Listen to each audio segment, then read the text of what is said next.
Chers amis, chaque année, cette nuit de Pâques nous fait refaire un long parcours à travers toute la Bible, un long parcours destiné à nous reconduire au cœur de notre foi, au cœur de notre baptême. L'apôtre Saint Paul, notamment dans l'avant-dernière lecture que nous avons entendue, nous l'a dit très clairement: si nous avons été baptisés, c'est pour que nous menions une vie nouvelle, nous aussi, comme le Christ qui ce soir est ressuscité des morts. Ces mots sont adressés à chacun d'entre nous qui sommes venus participer à cette vigile pascale, mais bien sûr, ils vous sont tout particulièrement destinés à vous qui, dans un instant, allez être baptisés et confirmés. Oui, c'est à vous en particulier que l'apôtre Saint Paul dit: ce soir, vous changez de vie. Mais comment? Là est la question. Vous n'allez pas forcément changer ni d'adresse, ni de boulot. A priori, vous allez garder la même famille et les mêmes amis. Et demain, sauf miracle, vous aurez la même tête que ce soir. Alors, quelle est cette vie nouvelle dont nous parle Saint Paul? À quelle vie nouvelle vous ouvre, chers amis, ce soir, le baptême? Avant-hier, ici même, lors de la messe du Jeudi Saint, nous avions médité sur le mystère de l'Eucharistie en nous mettant à l'école du témoignage des bienheureux martyrs d'Algérie, et en particulier de 7 d'entre eux qui étaient moines dans le monastère de Tibérine et qui ont été enlevés et assassinés il y a 30 ans, cette année. C'était au printemps 1996. C'est donc à eux qu'il y a 48 heures, j'ai demandé en quelque sorte de nous apprendre à vivre l'Eucharistie. Ceux d'entre vous qui étaient présents et qui ne se sont pas endormis pendant le sermon s'en souviennent peut-être. Eh bien, ce soir, je voudrais à nouveau me tourner vers ces saints moines. Je voudrais qu'après nous avoir appris jeudi à vivre de l'Eucharistie, ils nous expliquent ce soir comment vivre la résurrection. Comment eux-mêmes, ils ont vécu dans leur chair le parcours biblique que nous venons de partager ce soir. Oui, voilà. Je voudrais brièvement avec vous recueillir des 7 moines de Tibérine quelques clés, 4 clés pour vivre en ressuscité. Et la première de ces 4 clés, c'est une sorte de constat tout simple. C'est dans la nuit qu'on ressuscite. Notre vigile a commencé dehors, dans l'obscurité, puis nous avons allumé un feu auquel nous avons enflammé le cierge de Pâques, et de là, cette lumière a ensuite été transmise à tous les petits cierges que nous portions, de manière à ce que chacun nous devenions porteurs de lumière, mais sans sortir de la nuit. Les moines de Tibérine, eux aussi, se sont trouvés plongés dans une nuit profonde, la nuit de violence et de mort qui a recouvert leur pays d'adoption, l'Algérie, pendant une décennie, pendant la décennie de guerre civile. Et pourtant, ils ont choisi de ne pas fuir. Ils ont choisi de demeurer dans cette nuit-là comme des cierges de Pâques. Leur présence était une petite flamme très insignifiante, dérisoire, au milieu de tant de bourrasques de brutalité, mais tenace. Leur choix nous dit donc en premier lieu que vivre en ressuscité, être chrétien, ce n'est pas rêver d'un monde dans lequel il ne ferait jamais nuit. Vivre en ressuscité, c'est faire jaillir la lumière au cœur même de la nuit. C'est faire jaillir la vie du chaos, comme nous avons vu Dieu le faire dans la première lecture, prise au livre de la Genèse, en faisant jaillir la fraternité. Là où semblait dominer la barbarie, les moines de Tibérine ont fait œuvre de création. Ils ont fait œuvre divine. La deuxième clé qu'il nous laisse ce soir, c'est une règle de vie toute simple. Vivre en ressuscité, c'est vivre dans la confiance. C'est savoir faire confiance. Faire confiance aussi radicalement qu'Abraham dans la deuxième lecture, acceptant de livrer son fils à Dieu. Faire confiance aussi radicalement que le peuple hébreu dans la troisième lecture, osant franchir la mer Rouge et plonger dans l'inconnu de la liberté au prix d'une longue marche au désert. Faire confiance.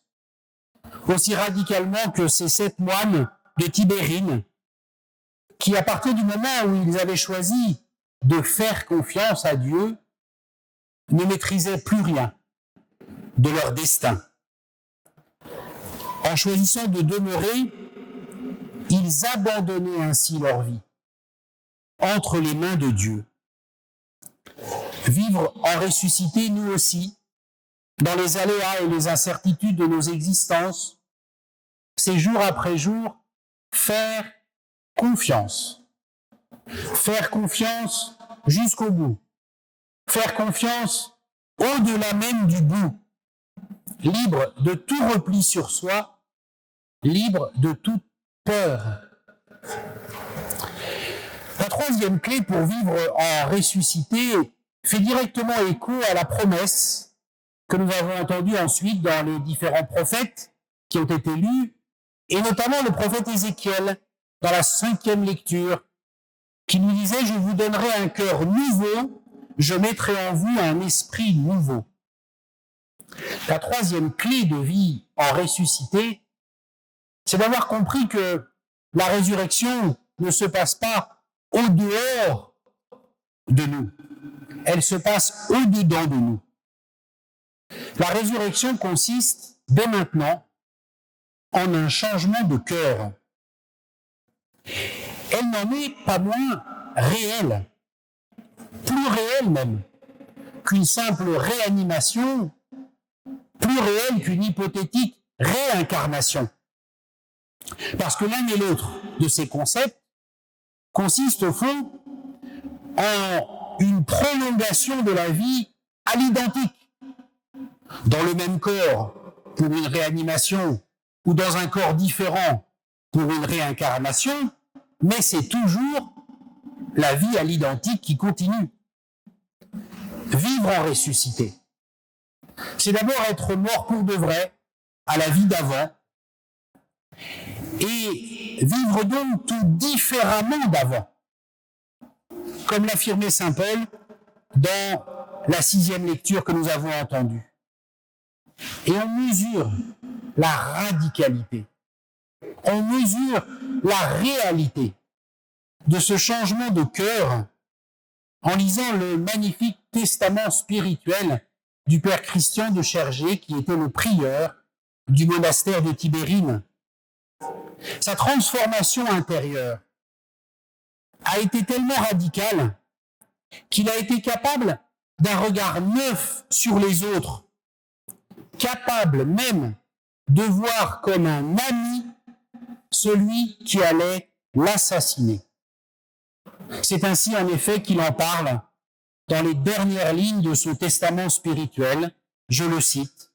« Et toi aussi, l'ami de la dernière minute, qui n'aura pas su ce que tu faisais. Oui, pour toi aussi je le veux, ce merci et cet adieu envisagé de toi. Et qu'il nous nous soit donné de nous retrouver larrons heureux en paradis, s'il plaît à Dieu, notre Père à tous les deux. Chers amis, vous qui demandez ce soir à être baptisés, vous le mesurez bien. Le choix que vous faites est beaucoup plus qu'un simple rite social. C'est un passage. C'est un passage vers une vie vraiment nouvelle, vers une vie qui se reconnaît à ses fruits. Voilà la quatrième et dernière clé pour vivre en ressuscité que vous donnent ce soir les moines de Tibérine. La résurrection se reconnaît aux fruits qu'elle portera dans votre vie. C'est ainsi, au fond, que les moines de Tibérine vous disent ce qu'ils ont appris en vous précédant dans le jardin dans lequel notre parcours biblique s'est achevé ce soir.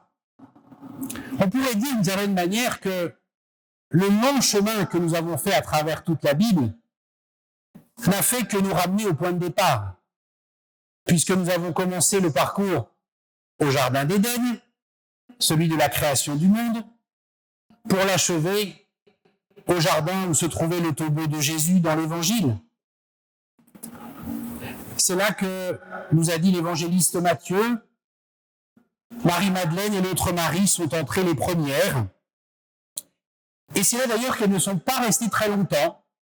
Matthieu nous précisait, vite, elles quittèrent le tombeau, remplies à la fois de crainte et d'une grande joie. Il faut dire que de fait, il n'y avait plus grand-chose à voir dans ce jardin, puisque le tombeau était vide. Il faut dire surtout que Marie-Madeleine et l'autre Marie n'avaient pas beaucoup d'explications à donner à ceux dont elles avaient été les témoins. Elles n'avaient pas grand-chose à expliquer, d'ailleurs, ça n'était pas leur but. Elles voulaient seulement témoigner auprès des autres disciples de ce qu'elles avaient vu.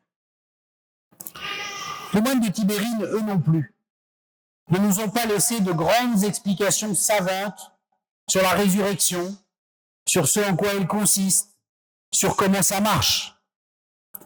Ils l'ont simplement laissé deviner, au cœur même de leur vie, comme une présence autrement.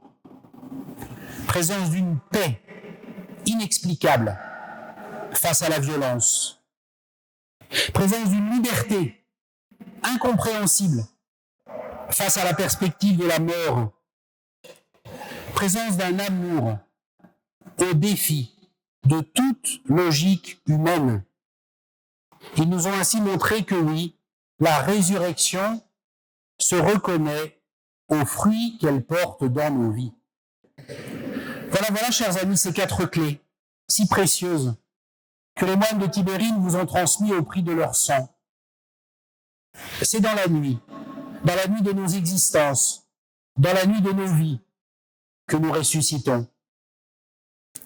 Vivre en ressuscité, et spécialement dans nos nuits, c'est alors faire confiance. Car la résurrection se passe au-dedans de nous. La résurrection est une affaire de cœur. Et finalement, elle se voit. Finalement, elle se voit aux fruits qu'elle porte dans nos vies. Les 7 moines de Tibérine n'ont pas seulement cru à la résurrection, ils ont laissé la résurrection prendre corps dans leur manière de vivre. À chacun de nous, à chacun de vous qui maintenant allez être baptisés, ces frères aînés dans la foi murmurent ce soir, ce que tu entends cette nuit, tu es appelé à le vivre. Parce que la résurrection n'est pas derrière toi, dans la manière dont Jésus, il y a 2000 ans, est sorti du tombeau. La résurrection, elle est devant toi, dans la manière dont, à ton tour, tu vas aimer